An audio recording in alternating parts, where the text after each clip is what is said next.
Halo Sobat Fatan, berjumpa kembali di Fatan dan Suara Channel, channel edukasi yang membantu meraih prestasi.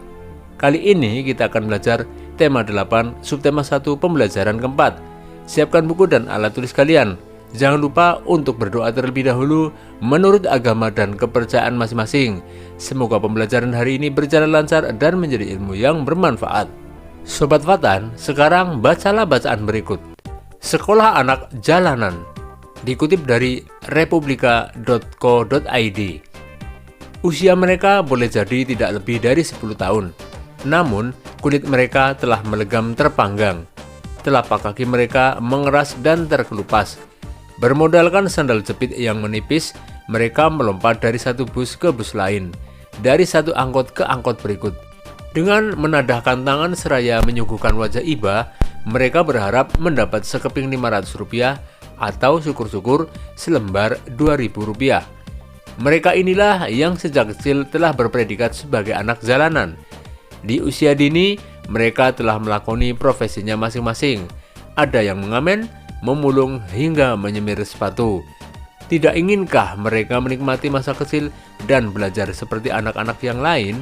Jauh dari hingar-bingar jalan raya dan tersembunyi di kawasan Pelumpang, Rawabadak, Jakarta Utara, anak-anak jalanan itu ternyata bersekolah. Salah satu lembaga sosial yang peduli terhadap nasib anak jalanan dan anak kurang mampu adalah Yayasan Himata. Di yayasan ini, 400 lebih anak jalanan mengenyam pendidikan secara cuma-cuma. Menurut Sarkono, Ketua Yayasan Himata, yayasan terbentuk sejak tahun 2000 dan merupakan lembaga sosial masyarakat yang bersifat independen dan nirlaba. Pada tahun 2004, Pusat Kegiatan Belajar Masyarakat (PKBM) Himata yang terletak di tengah lingkungan masyarakat kumuh disahkan. PKBM Himata hampir serupa dengan sekolah formal. Tak hanya dari seragam, jam belajar pun hampir sama dengan sekolah formal kebanyakan dan berlangsung selama 5 hari dalam seminggu. Karena PKBM Himata hampir sama dengan sekolah formal, mereka membutuhkan pengajar yang tetap, tidak hanya sukarelawan. Saat ini PKBM Himata memiliki sekitar 30 pengajar tetap dengan bayaran tak lebih dari Rp300.000, jauh dari kata sejahtera. Namun, mendapatkan bayaran bukanlah tujuan utama menjadi pengajar di sini. Muhammad Anwar misalnya, ia mengaku mau menjadi pengajar selama lebih dari 10 tahun karena tuntutan hati nurani untuk memberi ilmu kepada anak bangsa. Mengajar anak jalanan itu susah-susah gampang. Kalau didasari keikhlasan, bukan orientasi mengajarnya karena materi, istilah susah itu nggak ada. Ujar Muhammad Anwar, guru mata pelajaran sosiologi dan pendidikan agama Islam. Secara fisik, bangunan PKBM Himata memang memenuhi syarat. Namun nasib pengajar masih kurang perhatian dari donatur. Kita ini manusiawi, memang perasaan itu ada. Namun, sumber rezeki tidak hanya di sini saja, tapi di luar masih ada. Yang penting terus tawakal, kata dia. Setelah membaca artikel koran yang berjudul Sekolah Anak Jalanan, lengkapi format di bawah ini.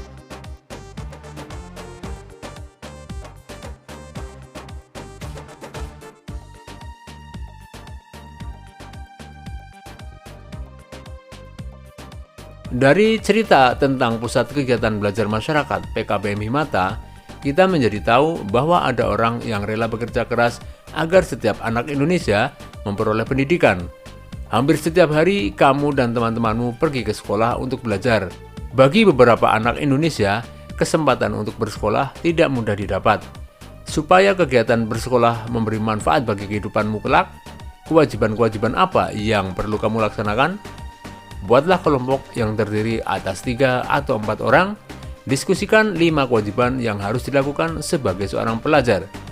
Tuliskan hasil diskusi kelompokmu dan sajikan dalam bentuk karya seperti berikut ini.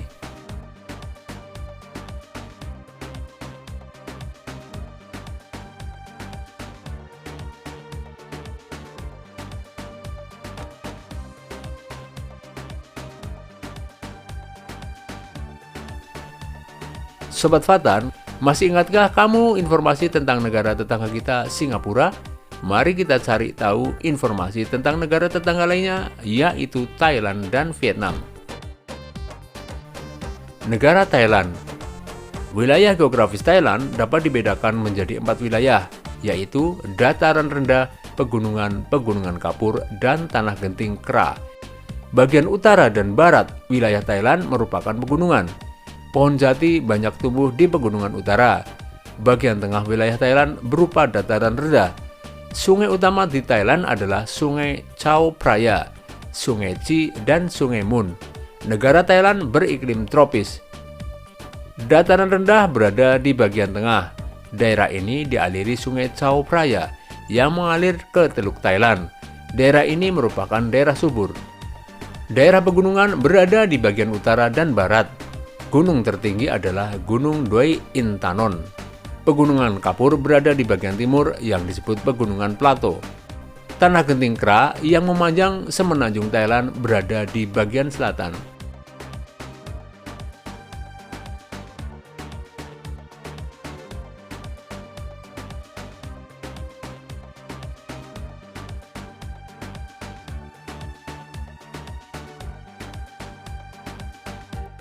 Dari informasi yang kamu dapatkan dari teks di atas, buatlah peta pikiran yang berisi informasi-informasi penting tentang Thailand. Kamu dapat menambahkan informasi dari sumber-sumber yang lain.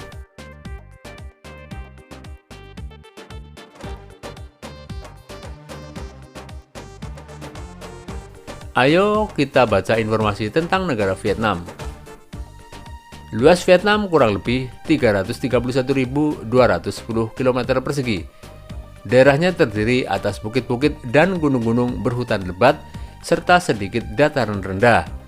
Wilayah Vietnam bagian utara berupa pegunungan, sedangkan bagian selatan berupa dataran rendah yang subur. Gunung-gunung yang ada di Vietnam antara lain Gunung Ngoc Linh dan Gunung Chu Yang Sin. Sungai utamanya adalah Sungai Mekong dan Sungai Sangka.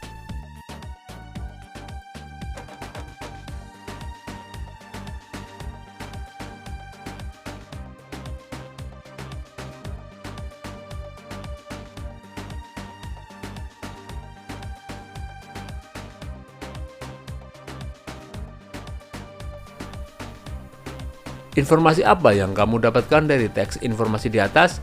Buatlah peta pikiran yang berisi informasi-informasi penting tentang Vietnam. Kamu dapat menambahkan informasi dari sumber-sumber lain.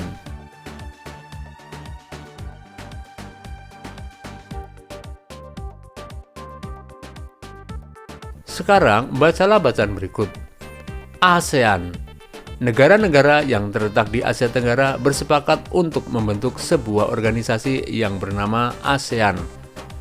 Organisasi ASEAN didirikan tanggal 8 Agustus tahun 1967 di Bangkok, Thailand. ASEAN bertujuan menjalin kerjasama antar negara Asia Tenggara. ASEAN diprakarsai oleh perwakilan 5 negara Asia Tenggara, yaitu Menteri Luar Negeri Adam Malik, Indonesia, Tun Abdul Razak, Malaysia, Thanat Khoman, Thailand, Raja Ratnam, Singapura, dan Marsico Ramos, Filipina. Mereka menandatangani deklarasi pendirian ASEAN. Deklarasi itu bernama Deklarasi Bangkok. Indonesia menjalin kerjasama dengan negara-negara di Asia Tenggara. Kerjasama tersebut dilakukan demi kemajuan anggota. Kerjasama ASEAN tersebut diwujudkan dalam beberapa bidang berikut. Kerjasama ASEAN di bidang ekonomi. Pembukaan pusat promosi ASEAN. Promosi yang dilakukan oleh ASEAN meliputi sektor perdagangan, pariwisata, dan investasi. Pembukaan pusat promosi ASEAN dilakukan di negara Jepang yang merupakan negara yang mempunyai perkembangan cepat dalam berbagai sektor. Pembukaan pusat promosi di Jepang mempunyai tujuan untuk melakukan peningkatan kegiatan ekspor dari negara-negara ASEAN ke Jepang dan juga meningkatkan jumlah investor Jepang bagi negara-negara ASEAN. Penyediaan cadangan pangan. Bentuk kerjasama dalam penyediaan cadangan pangan tidak hanya dilakukan untuk kerjasama yang saling menguntungkan, tetapi juga dalam keadaan yang darurat.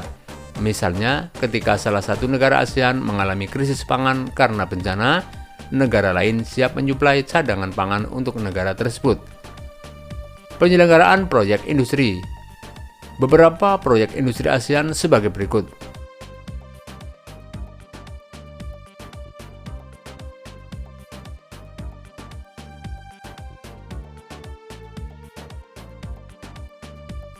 Kawasan Perdagangan Bebas.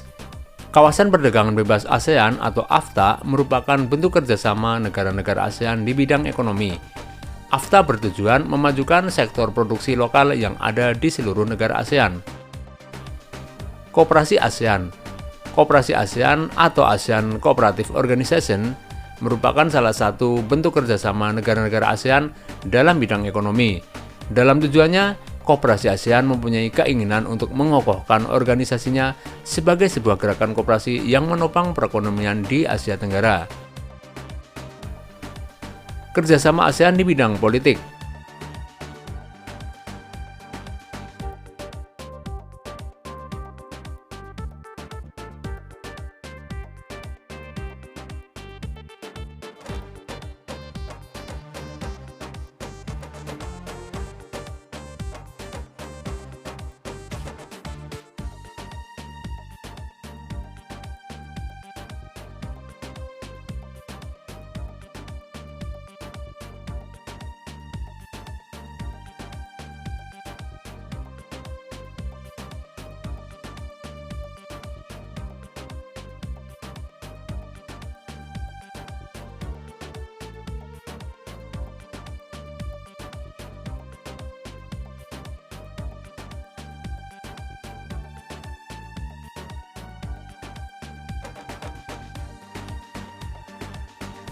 Berdasarkan bacaan di atas, temukan informasi penting terkait dengan jenis-jenis kerjasama ASEAN. Sajikan kembali informasi tersebut dalam bentuk kartu informasi seperti gambar berikut.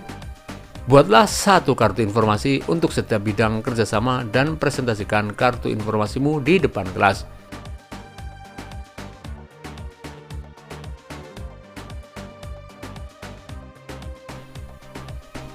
Demikianlah pembelajaran hari ini Sobat Fatan. Marilah kita tutup dengan doa. Semoga apa yang telah kita pelajari bisa bermanfaat bagi kita semua.